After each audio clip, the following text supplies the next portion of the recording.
सरकार के दो सगे भाई ईडी और सीबीआई कांग्रेस नेता जयराम रमेश ने यह नारा गढ़ा है, लेकिन अब तो एक और नारा उन्हें गढ़ना पड़ सकता है कि मेहुल भाई के कौन कौन भाई। अब भाइयों की मिसाल रामायण की जगह मेहुल भाई के भाइयों से दी जाने लगी है कि 13,000 करोड़ के घोटाले में चार्जशीट होने के बाद भी मेहुल भाई आज तक भारत नहीं लाए जा सके हैं। मेहुल भाई आज तक भारत से फरार चल रहे हैं। इस कंट्री को छोड़कर मेहुल भाई भाग गए हैं। मेहुल भाई को पकड़ने के लिए इंटरपोल ने रेड कॉर्नर नोटिस जारी किया था, अब वापस ले लिया है। मेहुल भाई दुनिया के अन्य देशों में कहीं भी आने जाने के लिए आजाद हो गए हैं। जून 2022 में ईडी ने मेहुल भाई, उनकी पत्नी प्रीति पर मनी लॉन्ड्रिंग के मामले में चार्जशीट दायर की थी। 2018 और 2020 में भी ईडी ने मेहुल चौकसी के खिलाफ 2 चार्जशीट दायर की। इस लेवल के भगौड़े हैं मेहुल भाई। इनके पीछे आप दिन रात ईडी सीडी की खबरें नहीं देखेंगे। मेहुल चौकसी को एंटीगुआ जैसे देश से नहीं लाया जा सका। 2018 से यह आदमी भागा हुआ है मगर पकड़ में नहीं आया। हिंदुस्तान टाइम्स के नीरज चौहान ने अपने रिपोर्ट में लिखा है कि भारत सरकार ने इंटरपोल के इस फैसले का काफी विरोध किया, मगर इंटरपोल ने सरकार के पक्ष से असहमति जताई। साथ ही चौकसी के इस आरोप को पहली नजर में सही पाया कि उसे भारतीय एजेंसियों ने अगुवा करने की कोशिश की थी और ये कि उसे भारत में निष्पक्ष ट्रायल नहीं मिलेगी। क्या इससे किसी की नाक नहीं कट रही है कि मेहुल भाई भारत से भाग भी गया और इंटरपोल को समझा भी ले रहा है कि उसे भारतीय एजेंसियों ने अगुवा करने का प्रयास किया, भारत में उसे फेयर ट्रायल नहीं मिलेगी। क्या इससे किसी की भावना आहत हुई? कानून मंत्री किरण रिजिजू का एक बयान ट्विटर पर पसरा पड़ा है। राहुल गांधी के संदर्भ में कानून मंत्री कह रहे हैं कि कोई बच नहीं पाएगा, जिन्होंने देश के खिलाफ काम किया है कीमत चुकानी पड़ेगी। इस बयान को मेहुल भाई सुन लेंगे तो हंसते हंसते एंटीगुआ में हुआ हुआ करने लग जाएंगे। वैसे कोई वर्ल्ड हैप्पीनेस रिपोर्ट आई है, भारत पाकिस्तान और चीन से नीचे चला गया है। 137 देशों में 125वें नंबर पर आ गया है। रूस यूक्रेन में पिछले 1 साल से जंग चल रही है, फिर भी हैप्पीनेस इंडेक्स में इनकी पोजीशन भारत से बेहतर है। कैसे हो सकता है? रूस को 70वें और यूक्रेन को 92वें नंबर पर रखा गया है। इसलिए जरूरी है कि मेहुल भाई, नीरव भाई और जितने भी इस टाइप के भाई हैं यहां और वहां भारत आएं और यहां आकर यहां की जांच व्यवस्था पर जोर जोर से हंसें ताकि हैप्पीनेस रिपोर्ट में भारत की रैंकिंग ऊपर हो जाए। ये सारे नाम उस एक नाम से जुड़ते चले जाते हैं जो कभी भी इन नामों के बारे में नहीं बोलते हैं। सबका मालिक एक है, मगर ध्यान रहे आप उस मालिक का नाम ना लें, विपक्ष को ही लेने दें। गौर कीजिए कि कानून मंत्री ने राहुल गांधी के बारे में तो कह दिया, मगर अदानी समूह पर जो आरोप लगे उसे लेकर ऐसी बात नहीं कही उन्होंने कि कोई नहीं बच पाएगा। इंडियन एक्सप्रेस की खबर तो उनकी नजर से गुजरी होगी कि रक्षा उत्पादन में लगी कंपनी में मॉरिशस की कंपनी का पैसा लगा है। इसके बाद भी किसी को फर्क नहीं पड़ा। प्रधानमंत्री तक ने कुछ नहीं बोला। कानून मंत्री ने नहीं कहा कि कोई नहीं बच पाएगा। आखिर मेहुल भाई से लेकर गौतम भाई, विनोद भाई के कारनामों की जांच कौन करेगा? क्या अब किसी ओझा औघड़ का सहारा लेना पड़ेगा कि आप ही झाड़ फूंक कर कुछ फैसला दे दीजिए? ऐसा लगता है कि फ्रॉडों को ऐश करने का वरदान मिल गया है। देश में हर साल लाखों लोग यूपीएससी की परीक्षा में फेल होते हैं। कोचिंग में पैसा बर्बाद करने से अच्छा है कि ये सारे नौजवान किरण भाई पटेल से प्रेरणा लें और आईएएस बनकर, नकली आईएएस बनकर उच्च सुरक्षा में उच्च स्तरीय यात्रा का लाभ प्राप्त करें। इस फ्रॉड की कहानी भी राष्ट्रवाद और धर्म के नाम पर जीने मरने वालों की संगत और सोहबत से गुजरती है। बस इसकी कहानी छपनी बंद हो गई है ताकि आप इस बेहोशी में रहें कि अब विश्व गुरु लेवल के एकमात्र देश में गलत होना बंद हो गया है। बताइए, इस पर तक चुप्पी साध ली गई। फ्रॉड की हैसियत गॉड जैसी हो गई है। गोदी मीडिया बीच बीच में दाऊद इब्राहिम के भारत लाए जाने को लेकर कहानियां ठेलता रहता है ताकि आपके भीतर का एंटी मुस्लिम उसके बहाने, एक भगौड़े माफिया के बहाने जागने लगे और आप अपनी नफरत को सही मानते हुए पाल पोस कर बड़ा करते रहे। मगर वही नफरत मेहुल भाई जैसों के लिए नहीं नजर आती है, वरना आप उस सर्वोच्च नेता से पूछ सकते थे कि 13,500 करोड़ रुपए के कथित फ्रॉड का आरोपी अभी तक फरार क्यों चल रहा है, भागा भागा क्यों है। लेकिन यह पूछना आसान नहीं है। इसे पूछने के लिए अपने भीतर की नफरत की किलेबंदी गिरानी पड़ेगी। मेहुल चौकसी के वकील कहते हैं इंटरपोल ने रेड कॉर्नर नोटिस हटा लिया तो यह उनकी जीत हो गई है। देखते चलिए कि सीबीआई और ईडी अब क्या करती है।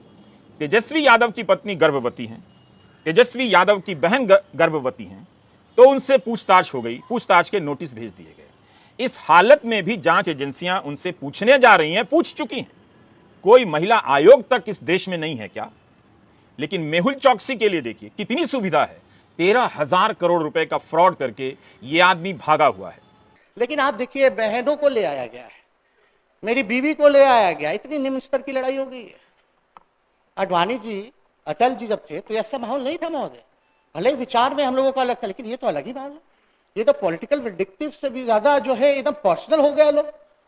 कोई नया कुछ एविडेंस नहीं। एक ही केस जो है 3-4 बार जांच हो करके बंद कर दिया गया, जिसका पार्लियामेंट में भी जवाब दिया गया कि कुछ नहीं है।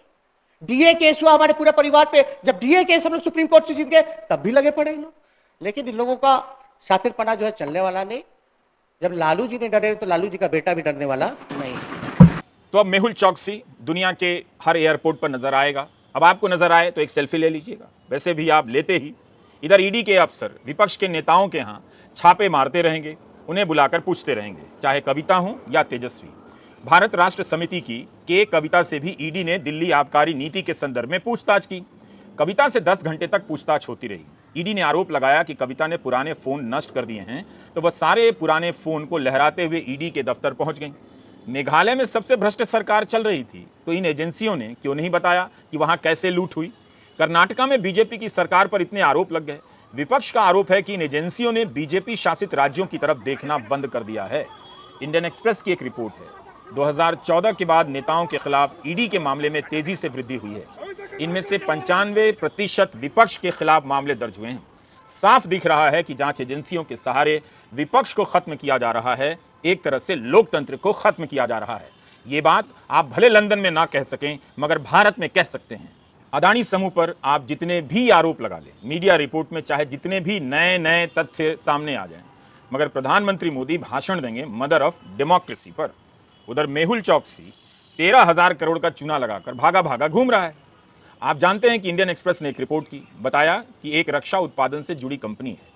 उस कंपनी में अदानी डिफेंस पैसा लगाती है और एक और कंपनी पैसा लगाती है। उस कंपनी में मॉरिशस की एक कंपनी पैसा लगाती है। वो कंपनी किसकी है और इस धंधे से जो लाभ होगा वो लाभ किसके पास पहुंचेगा, अंतिम लाभार्थी कौन है? जब ये सवाल उठा तो सरकार को कम से कम जांच की घोषणा करनी चाहिए थी, रक्षा मंत्री को बयान देना चाहिए था, मगर ये सब कुछ भी नहीं हुआ। इस तरह की कंपनियां जो होती हैं आमतौर पर उन्हें ऑफशोर शेल कंपनियां कहा जाता है। आज राज्यसभा में सरकार ने जवाब दिया है कि वित्त मंत्रालय के अधीन जो भी एक्ट हैं, अधिनियम हैं, उनमें ऑफशोर शेल कंपनियों को परिभाषित नहीं किया गया है और ना ही भारतीयों के पास कितनी ऐसी कंपनियां हैं इसकी कोई संख्या है। अब आप 2018-19 की खबरों को पलटिए, जिसमें सरकार के मंत्री सीना तान कर बता रहे हैं इतने लाख शेल कंपनियों को पकड़ा गया और बंद कर दिया गया। तब भी ये बात उठी थी कि ऑफशोर कंपनियां क्या हैं, शेल कंपनियां क्या हैं, इन्हें परिभाषित नहीं किया गया है। तो 2018 से 2023 आ गया, ये मूल काम क्यों नहीं हुआ?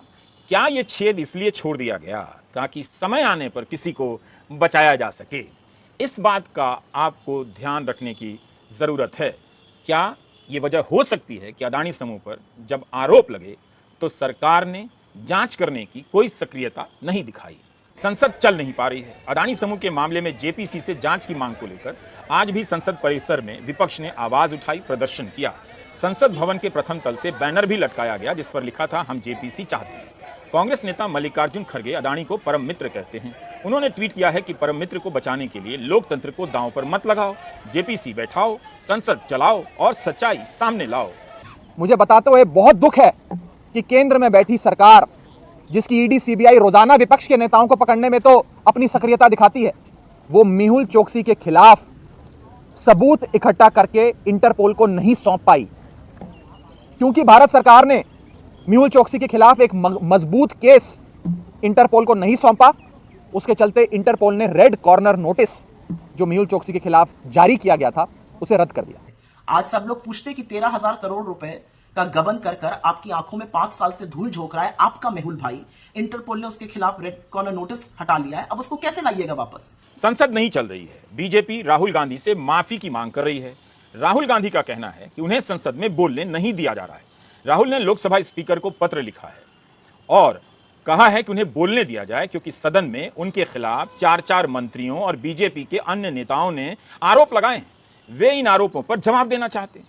अब अगर माफी मांगने की बात हो रही है तब राहुल गांधी को बोलने तो देना ही चाहिए। वो माफी कैसे मांगेंगे? अपनी सफाई तो देंगे, अपना पक्ष तो रखेंगे। क्या बीजेपी ये मौका नहीं चाहती है? अगर राहुल गांधी ये साबित कर रहे हैं कि उन्हें बोलने नहीं दिया जा रहा है, तो क्या ये इतनी बड़ी बात है कि राहुल को बोलने का मौका देकर उन्हें गलत साबित कर दिया जाए? क्या ये डर है कि जब ये मौका मिलेगा तो राहुल गांधी फिर से पोल खोल देंगे? क्या ये डर है? इस डर को ईमानदारी से स्वीकार करने की जरूरत है या इसे दूर करने की जरूरत है, ताकि संदेह खत्म हो जाए। इस बीच ट्विटर पर 2 सांसद भिड़ गए हैं, तृणमूल कांग्रेस की महुआ मोइत्रा और बीजेपी के निशिकांत दुबे। इन दोनों ने इतनी ही तो शालीनता बरती है कि दोनों एक दूसरे का नाम नहीं लेते हैं, मगर इशारे में साफ साफ बता देते हैं कि किसके बारे में बात हो रही है। महुआ मोइत्रा ने 14 मार्च को ट्वीट कर किसी सांसद की डिग्री फर्जी होने का इशारा किया।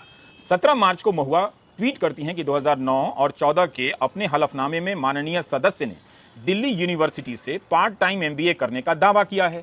कृपया नोट कीजिए, 2019 से पहले अपनी शैक्षणिक योग्यता की पूरी सूची देनी होती थी। 27 अगस्त 2020 को दिल्ली विश्वविद्यालय ने अपने लिखित जवाब में कहा है कि इस नाम का कोई भी उम्मीदवार 1993 के साल में किसी भी एमबीए कोर्स में ना तो एडमिशन लेता है और ना पास होता है। आरटीआई में भी इस जवाब का दावा किया गया है। 2019 के हलफनामे में माननीय सदस्य ने एमबीए का जिक्र ही नहीं किया। इसकी जगह केवल यह लिखा है कि 2018 में राजस्थान की प्रताप यूनिवर्सिटी से प्रबंधन में पीएचडी की है। महुआ मोइत्रा लिखती हैं कि कृपया नोट कीजिए कि यूजीसी के तहत डीम्ड यूनिवर्सिटी से कोई भी तब तक पीएचडी नहीं कर सकता जब तक कि उसके पास मास्टर की डिग्री ना हो। यही नहीं, प्रताप यूनिवर्सिटी के लिए अपने पीएचडी आवेदन में माननीय सदस्य दिल्ली यूनिवर्सिटी से एमबीए का जिक्र तक नहीं करते, बल्कि इसकी जगह लिखते हैं कि 2013-15 के बीच प्रताप यूनिवर्सिटी से ही एमबीए किया है। महुआ ने पूछा है कि क्या 1993 में दिल्ली यूनिवर्सिटी ने एमबीए की डिग्री जारी की थी? यही नहीं, मैं देखना चाहूंगी कि प्रताप यूनिवर्सिटी में माननीय सदस्य की हाजिरी का, अटेंडेंस का रिकॉर्ड कैसा है। 2013-15 के बीच उन्होंने फुल टाइम एमबीए कैसे कर लिया, जबकि इस दौरान वे सांसद थे। महुआ चाहती हैं कि लोकसभा में उनकी हाजिरी